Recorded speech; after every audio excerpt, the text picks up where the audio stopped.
రావట్లేదు అన్నారండి. లండన్ నుంచి రాజమండ్రి పైనుంచి రైలు కింద నుంచి దూసుకుంటూ వచ్చేసాను. అమలాపురం పెట్టిన ధరణ అయితే వచ్చేసాను. అక్కయ్య గారు నాకు అన్న కొంచెం దూరంగా ఉండండి. పేల్చారంటే ముందరకు 3 కిలోమీటర్లు, వెనక్కి 7 కిలోమీటర్లు, పైకి 10 కిలోమీటర్లు.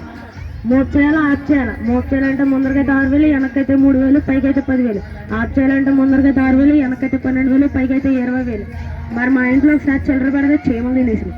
బీరువాలో బంగారం పెడితే కుక్కలెట్టిపోయింది. మరి ఎలాన్ మస్క్ అయితే నా ఫ్రెండ్, మొన్న వాడికి క్రిస్మస్ గిఫ్ట్ కింద 3 కోట్ల డబ్బు అయితే ఇచ్చాను. హుస్సేన్ బోల్ట్ కూడా నా ఫ్రెండ్. ఆడికన్నా నేను చాలా స్పీడ్గా పరిగెట్టగలను. కాకపోతే మా ఫ్రెండ్ బాధపడతాడని ఒకసారి వాడి కోసం పోటీలో ఓడిపోయాను. అప్పటి నుంచి దేశంలోనే స్పీడ్గా పరిగెత్తే వల్ల పేరు పొందాడు. మరి మా ఇంట్లో ఏప్రాలు గొడవ పడితే నాప్రాలు పగిలిపోతాయి. అక్క చెల్లెలు గొడవ పడ్డారంటే గోళ్ళు పగిలిపోతాయి. ఆ భార్యాభర్తలు గొడవ పడ్డారంటే ఊర్లో వరదలు వచ్చేసి జనాలు కొట్టుకుపోతుంటే మీరిచ్చే 100-200 కాయింతలతోటి పడవలు తయారు చేసి వాళ్ళని ఒడ్డుకు చేరుస్తాం.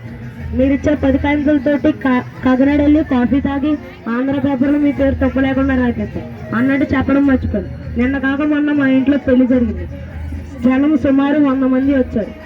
అయితే భోజనాలు ఏం పెట్టాలని ఆలోచిస్తూ కొన్ని కూరలు చేసి పెడతాయి. వంకాయ తిన్న వాళ్ళు లొంగిపోతున్నారు, బీరకాయ తింటే బీసిపోతున్నారు, చిక్కుడుకాయ తింటే చిక్కుపోతున్నారు, గోంగూర తింటే గోక్కుంటున్నారు, మటన్ తింటే మందంగా అయిపోతున్నారు, పొట్లగా తింటే పొట్టొచ్చేస్తుందని గడేలు బడాయి పప్పులో కిరసనాలు వేసి పెడతాయి. 5గురు తిన్నారు. అన్నిట్లో 2 బాగానే ఉన్నారు, మిగతా 3 మంచం మీద పడ్డారు. అయితే అమ్మని నా బాబాయ్ మన గిఫ్ట్ కింద రోల్స్ రైస్ కార్ అయితే గిఫ్ట్కి ఇచ్చాను. మీరు రెస్టారెంట్కి వెళ్తారు ఫ్లాష్మెన్ ఫ్రైడ్ రైస్ కోసం, నేను ప్రతిసారి వస్తాను మీకోసం. ఇట్లు మీ అమలాపురం పెట్టల ధర. బాయ్ అక్కలు, బాయ్ బాబాయ్.